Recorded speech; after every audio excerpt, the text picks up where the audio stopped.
What's up, YouTube? This is Too Raw for TV. All right, so recently the NBA has renamed and redesigned a lot of the long-time traditional end-of-season awards. And in this particular video, I want to talk about the Sixth Man of the Year award. I believe that award has been around since the 82-83 season. The first winner of that award was Sidney Moncrief of the Milwaukee Bucks. But over the years, you've had a lot of players, and generally speaking, more centers and power forwards and small forwards have won this award rather than perimeter players like point guards and shooting guards. But anyway, it's going to be renamed after John Havlicek. And I don't know about anybody else, but to me, John Havlicek is the the perfect person for this award to be named after. Now, he was not the originator, the original sixth man. The Red Auerbach, who I believe is the greatest coach ever. Red Auerbach originated that role for Frank Ramsey, all right? But when Frank Ramsey retired, it was John Havlicek who took over that role and did what Frank Ramsey did and much, much more. Of course, most six men are good enough to be starters, but their job is to elevate the second unit. And usually they run as quarterbacks or leaders, depending upon how you want to say it. They're the leaders of the second unit. And oftentimes they feed off of the energy of the home crowd, these players.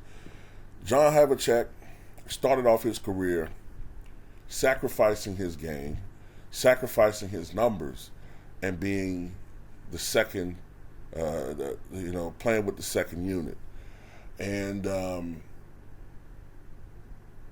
when Bill Russell retired, right around that time, a little bit before that, Havlicek was promoted to the starting lineup as the Celtics began to age.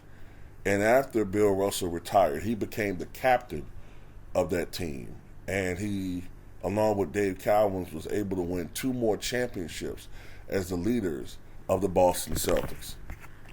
During his career, John Havlicek is the all-time leader in scoring for the Boston Celtics, 26,395 points. He was an 8-time NBA champion. 8 times. As a matter of fact, he never lost in NBA Finals. He was 8-0. He was the Finals MVP, I believe, was in 1974, because I think 1976 it was JoJo White. 13-time NBA All-Star, 11-time All-NBA team selection, and get this, 8 times he was All-Defensive Team selected. Now, considering the fact that award, the defensive team selection, wasn't around since 68, 69, and he'd been in the league since 62. Hell, who knows how many of those teams he would have been a part of. An NBA record probably had that award been around since 62. And when I look at John Havlicek, I mean, the guy worked himself into being probably the second greatest defensive small forward in the history of the game behind Scottie Pippen. He was a streak shooter. He wasn't the best pure shooter in the NBA, but he worked himself into becoming a great scorer. During the 1960, I think what year was it? 69, 70? 70, 71, or 69, 70.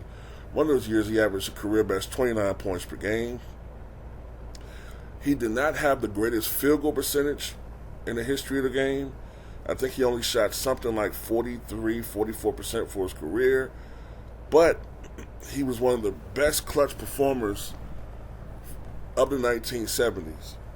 He was a above average rebounder. He was a solid passer, a great defender. Never ran out of energy, constant motion on the court, hustle, hard worker. I mean, I have no problem with him being the man for this award being named. He deserved it. You know, I just can't think of another guy who started his career off as a six man and wound up achieving what John Havlicek achieved in his career. But anyway, it's just my opinion. Tell me what you guys think.